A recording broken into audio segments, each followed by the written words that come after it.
नमस्कार दोस्तों, मैं डॉक्टर श्याम प्रकाश आपके अपने यूट्यूब चैनल आरके वर्ल्ड में आप सभी लोगों का हार्दिक स्वागत करता हूं।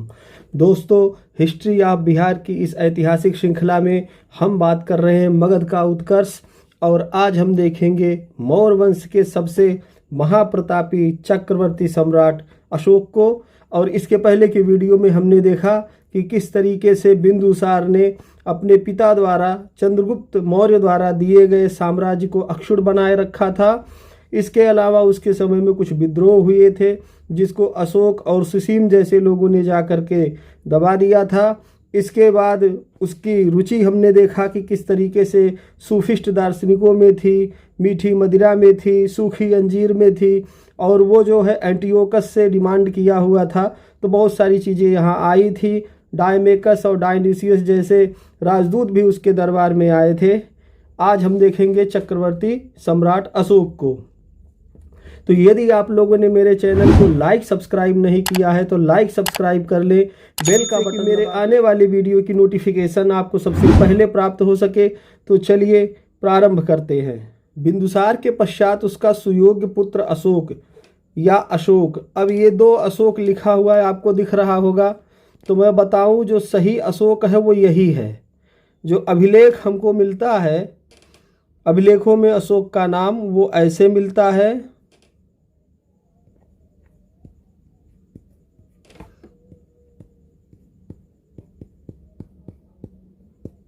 बाद के इतिहासकारों ने इस तरीके से अशोक जो है नाम लिखने का चलन प्रारंभ कर दिया। वैसे अभिलेखों में ऐसे ही अशोक लिखा हुआ मिलता है। तो अशोक पाटलिपुत्र के सिंहासन पर बैठा। विरासत में उसे एक विशाल साम्राज्य प्राप्त हुआ। तो हम जानते हैं कि चंद्रगुप्त मौर्य द्वारा जो साम्राज्य विस्तार किया गया था, जिन एरिये को मगध में मिलाया गया था, वो सारे के सारे एरिये बिंदुसार के समय में भी दिखलाई देते हैं। और विरासत के रूप में अशोक को भी वही सारे साम्राज्य की सीमाएं प्राप्त हो जाती हैं। और हम देखते हैं उसने उसमें और क्या जोड़ा या क्या घटाया। उस समय मगध की सीमाएं अफगानिस्तान से लेकर दक्षिणापथ तक विस्तृत थीं। तो बिंदुसार ने अफगानिस्तान से लेकर के और दक्षिणापथ में जो है कर्नाटक के आसपास तक के एरिए पर अपना पूरा नियंत्रण बनाए रखा था। अशोक का स्थान विश्व इतिहास के उन महानतम सम्राटों में है जिन्होंने अपने युग पर अपने व्यक्तित्व की छाप लगा दी है। तो अशोक का जो व्यक्तित्व है वो बहुत महान है और इस महानता को हम कम से कम 2, 3 या 4 वीडियो में समझने का प्रयास करेंगे, क्योंकि अशोक को सिर्फ एक ही वीडियो में समझ लिया जाए यह संभव नहीं है। हम अशोक के धम्म को अलग से देखेंगे, अशोक की राजनीतिक स्थिति को अलग से देखेंगे और अशोक के द्वारा जो और अन्य कार्य किए गए उसके अभिलेखों में क्या कुछ मिलता है उसके विषय में अलग से देखेंगे। किंतु आज हम जो देख रहे हैं वो अशोक के बारे में प्रारंभिक जीवन की बातें हो रही हैं, उसकी कुछ उपाधियां हैं और बात करेंगे कलिंग युद्ध की। इसके बाद जो है हम आगे की वीडियो में चर्चा करेंगे। तो अशोक के अब तक जितने भी अभिलेख प्राप्त हुए हैं उनसे उनके प्रारंभिक जीवन के विषय में किसी प्रकार की सूचना नहीं प्राप्त होती है। तो हमने देखा कि जो अभिलेख मिले हुए हैं अशोक के, उससे उसके प्रारंभिक जीवन की सूचना नहीं मिलती है, बल्कि जो परवर्ती ग्रंथ हैं, चाहे बौद्ध ग्रंथ हों, जैन ग्रंथ हों, उनमें हमको दिखलाई देता है कि अशोक के जीवन से संबंधित घटनाओं की बात कही जाती है, जिनमें से कुछ ग्रंथ महत्वपूर्ण हैं, जैसे सिंघली बौद्ध ग्रंथ, दीपवंश, महावंश और एक ग्रंथ और है अशोकावदान। तो इन 3 ग्रंथों से उसके विषय में हमको जानकारी मिलती है, किंतु उसमें घटनाएं जो दी गई हैं वो कितनी सत्य हैं इस विषय में कह पाना थोड़ा सा कठिन होता है, क्योंकि बहुत सारे इतिहासकार इस बात को नहीं मानते हैं कि जिस तरीके से अशोक का व्यक्तित्व है उस तरीके से इन ग्रंथों में उसके विषय में उल्लिखित किया गया है। अब हम इसके वैवाहिक संबंध को देखेंगे। जैसा कि मैंने पहले ही कहा था कि हम अशोक के प्रारंभिक जीवन और वैवाहिक संबंध और कलिंग युद्ध के बारे में बात करेंगे। तो जो वैवाहिक संबंध अशोक के हुए वो 1-2 राजवंशों के साथ नहीं रहे। तो देखते हैं दिव्यावदान में अशोक की माता का नाम सुभद्रांगी मिलता है। जो चंपा के एक बमन समन उनको कहते हैं जो विद्वान बौद्ध भिक्षु होते हैं, और जो समन होते हैं वो साधारण भिक्षु होते हैं। तो यही अंतर है बमन समन भिक्षुओं में और खाली समन भिक्षुओं में। तो ऐसे ही एक बमन समन या विद्वान बौद्ध भिक्षु की जो है वो पुत्री कही गई हैं, इनकी माता सुभद्रांगी। और वैसे भी ये जो बमन समन भिक्षु कहे गए हैं, ये दरअसल गृहस्थी जीवन का पालन करने वाले हैं, जिनको हम श्रावक कह सकते हैं या उपासक कह सकते हैं। ये उपासक या श्रावक श्रेणी के थे और इन्होंने गृहस्थ जीवन व्यतीत करते हुए अपना धम्म का मार्ग अपना रखा था। तो दक्षिणी परंपराओं में उन्हें धम्मा अथवा धर्मा कहा गया है। अशोक की माता सुभद्रांगी हैं, इनका नाम दक्षिणी परंपराओं में धम्मा अथवा धर्मा मिलता है। सिंहली ग्रंथों दीपवंश एवं महावंश से ज्ञात होता है कि उज्जैनी जाते समय अशोक विदिशा में रुका था, जहां उसने देवी नाम की एक कन्या से विवाह कर लिया था। तो दीपवंश और महावंश इस बात का उल्लेख करते हैं कि जब अशोक विदिशा को जा रहा था, उस समय वो उज्जैनी को जा रहा था, तो उस समय रास्ते में विदिशा पड़ता था।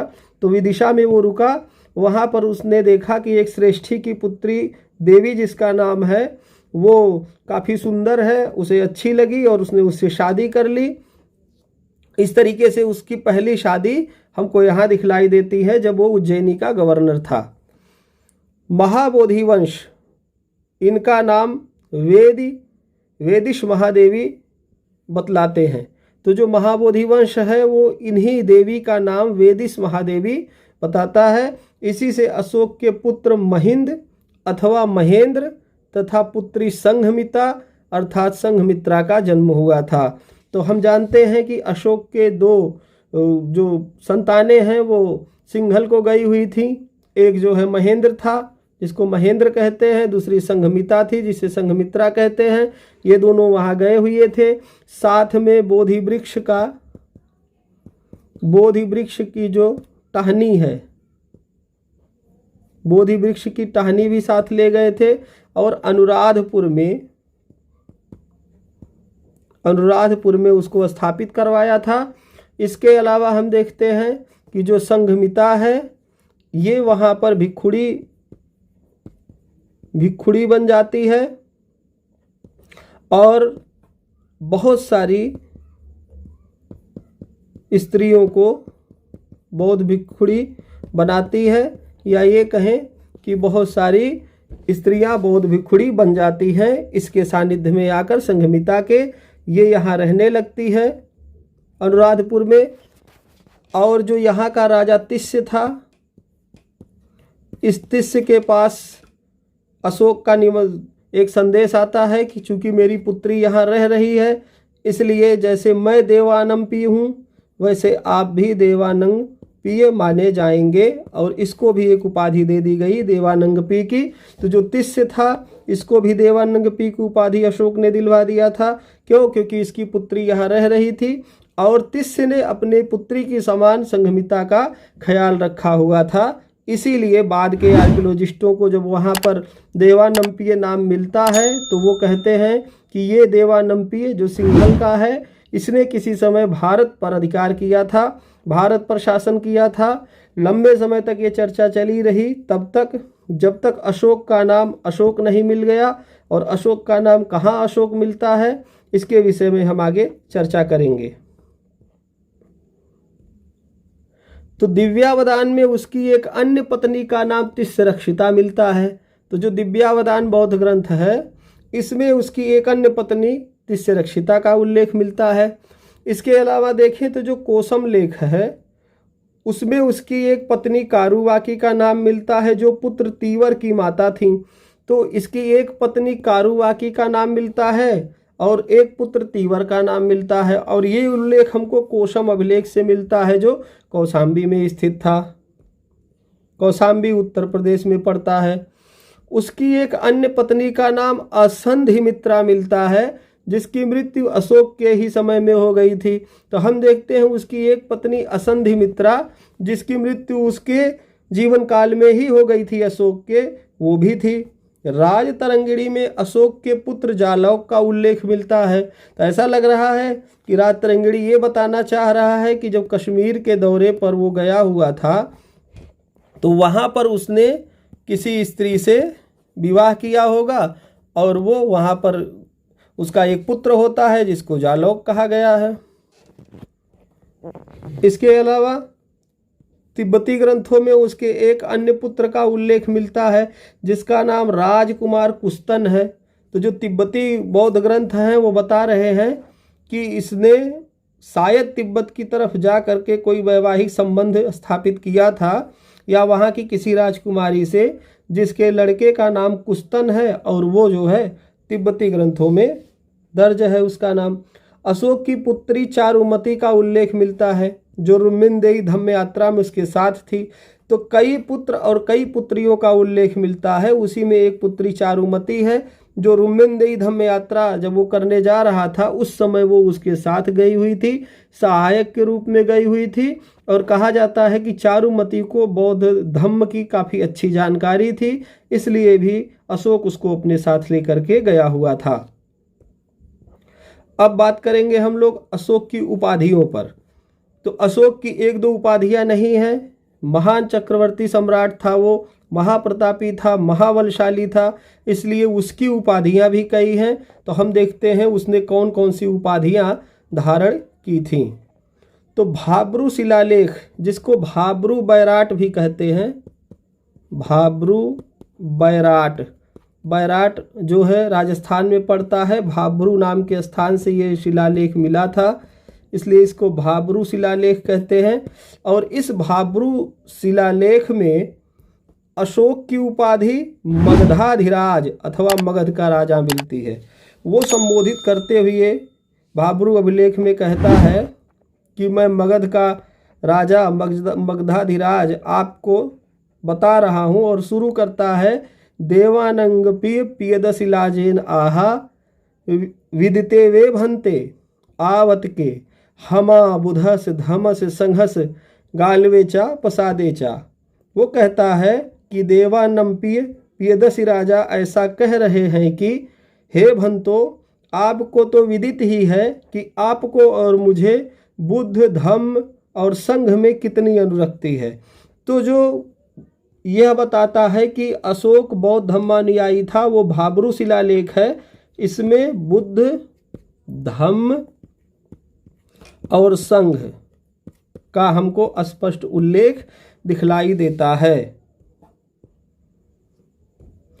बाकी पानगुररिया जो बुदनी मध्य प्रदेश में है, मध्य प्रदेश में है, पानगुररिया बुदनी नाम का एक शहर है या नगर है। इस शहर या नगर में जो है पानगुररिया अभिलेख से हमें पता चलता है कि अशोक को महाराजकुमार भी कहा जाता था। बरार गुहाभिलेख में अशोक को पियदस्सी राजा कहा गया है। वैसे तो ज़्यादातर अभिलेखों में उसे पियदसी लाजा ही कहा गया है, राजा नहीं कहा जाता है, लाजा कहा जाता है। इसी का तात्पर्य राजा मान लिया जाता है।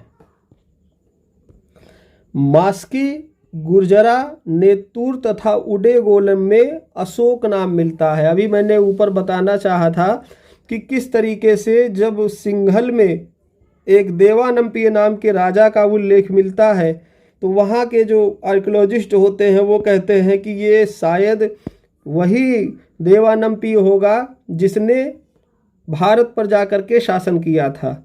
लेकिन जब यहाँ के चार अभिलेखों मास्की, गुर्जरा, नेतुर और उडेगोलम में अशोक का नाम अशोक मिल ही जाता है, तब जाकर विद्वानों को ऐसा लगता है कि नहीं, वहाँ का देवानंपिय अलग है, भारत का देवानंपिय अलग है। भारत का देवानंपिय चक्रवर्ती सम्राट बाद में सिद्ध भी हो जाता है। और यह भी पता चल जाता है कि जो तिस्य नाम का राजा है सिंघल का, उसको देवानंपी की उपाधि देने वाला भी यही अशोक था जो खुद ही देवानंपी की उपाधि धारण करके बैठा हुआ था।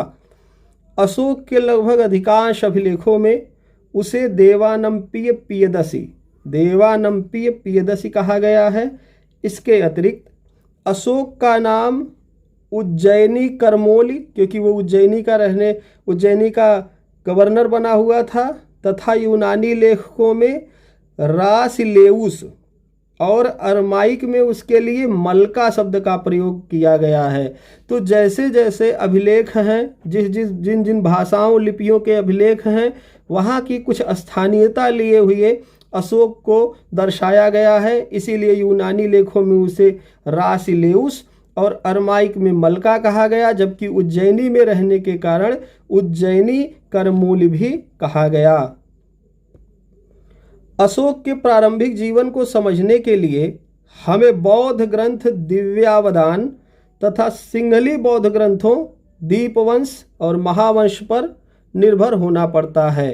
तो हमने पहले ही बताया कि प्रारंभिक जीवन के विषय में दिव्यावदान और सिंहली बौद्ध ग्रंथ, दीपवंश, महावंश और अशोकावदान पर ही हमको निर्भर रहना पड़ता है। सिंहली अनुश्रुतियाँ बताती हैं कि उसने अपने 99 भाइयों की हत्या कर राज सिंहासन प्राप्त किया था, किंतु समकालीन स्वतंत्र प्रमाण इसका समर्थन नहीं करते हैं। अशोक के शिलालेख संख्या 5 में उसके जीवित भाइयों एवं बहनों का उल्लेख मिलता है।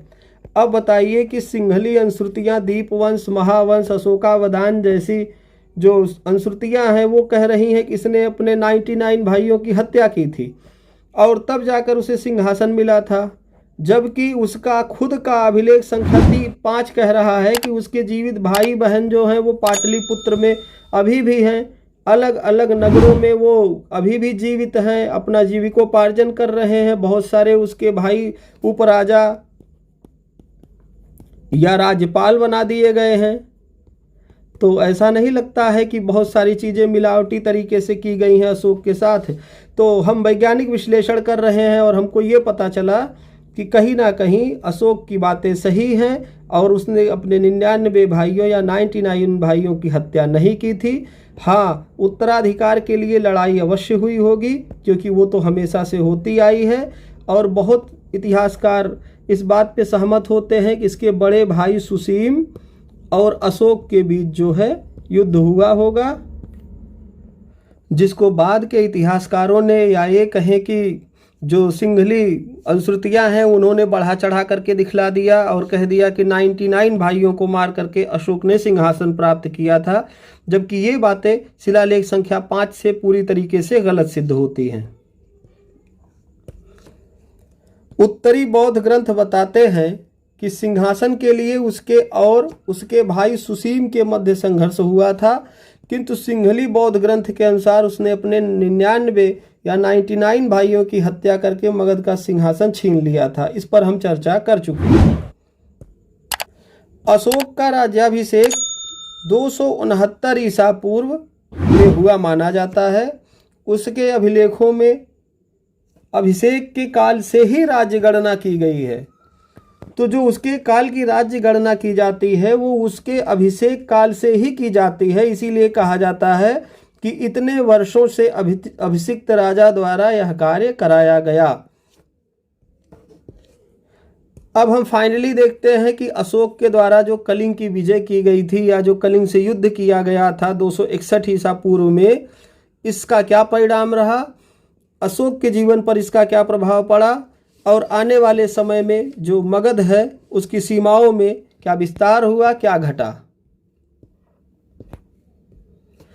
तो कलिंग युद्ध अभिषेक के 8वें तथा राज्य प्राप्ति के 13वें वर्ष अर्थात 261 ईसा पूर्व में हुआ था।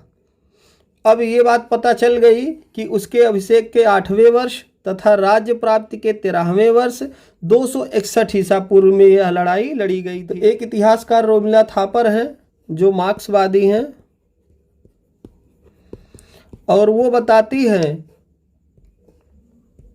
कि जो अशोक है उसकी नज़र ना कलिंग से होने वाले व्यापार पर थी।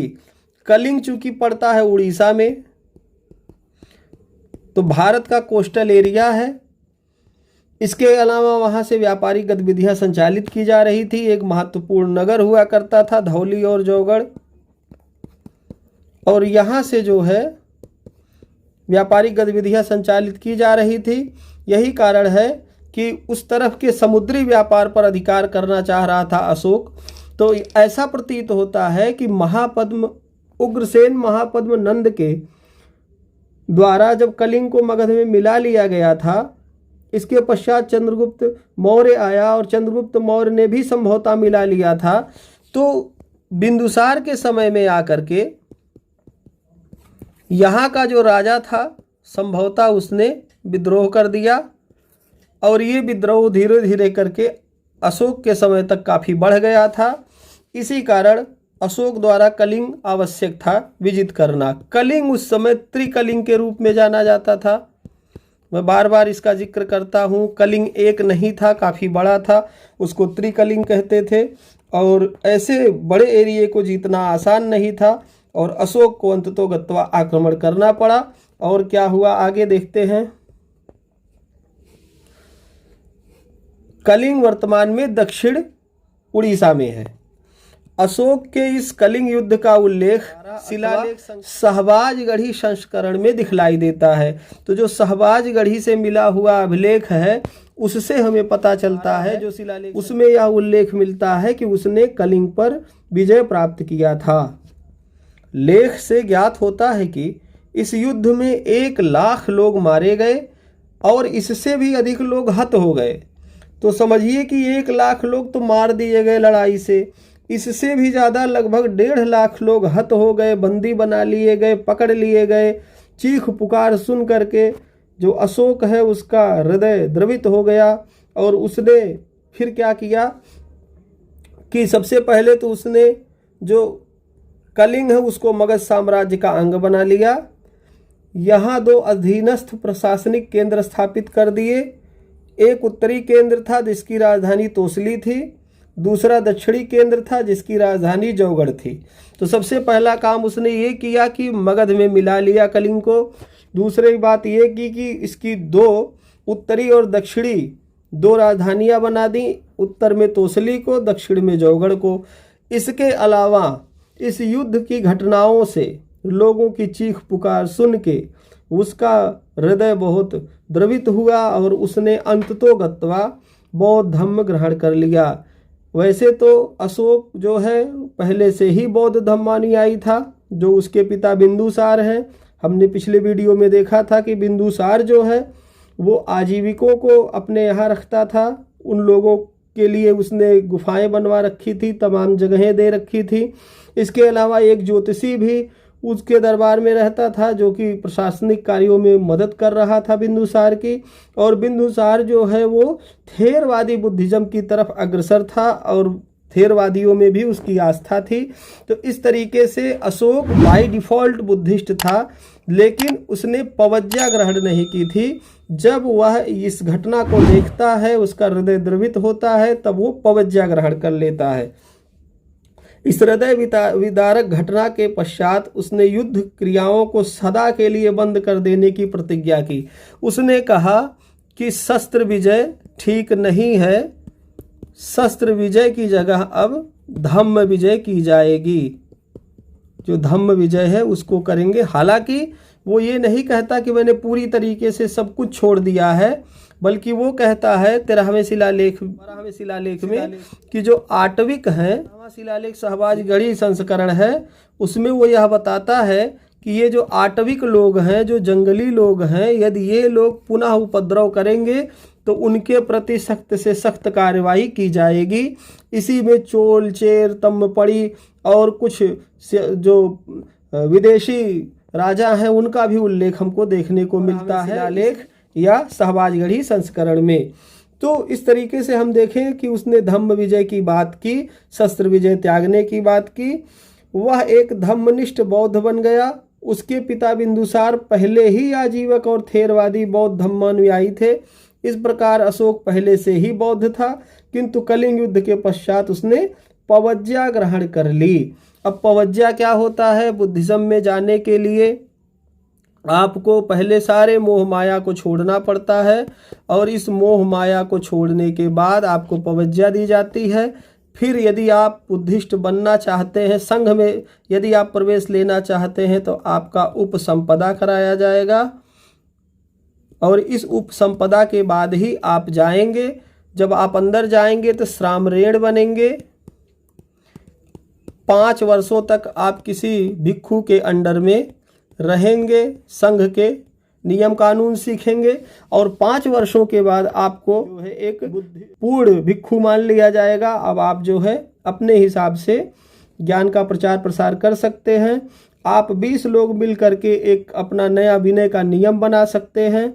इस तरीके की बहुत सारी बातें आएंगी। अशोक के द्वारा लिखवाए गए अभिलेखों में बहुत सारी ऐसी बातें हैं कि संघ भेद नहीं होना चाहिए, संघ में फूट नहीं होना चाहिए, अनिर्वासित कर दिया जाएगा ऐसा करने वालों को, या जो धम्म का मार्ग का पालन नहीं करेगा उनको दंडित किया जाएगा। तो इस तरीके से बहुत सारी बातें हैं अशोक के विषय में जो हम आने वाले वीडियो में समझेंगे। ये अशोक का पहला एकदम प्रारंभिक जीवन की कुछ घटनाओं की बातें थी और उसके सिंहासन प्राप्त करने के पश्चात जो सबसे पहली घटना कलिंग युद्ध हुई थी, आज हमने उसके बारे में देखा। आने वाले वीडियोस में हम इसके बारे में विस्तृत चर्चा करेंगे। आप लोग मेरे साथ अंत तक इस वीडियो में बने रहे, इसके लिए आप सभी लोगों का बहुत बहुत धन्यवाद।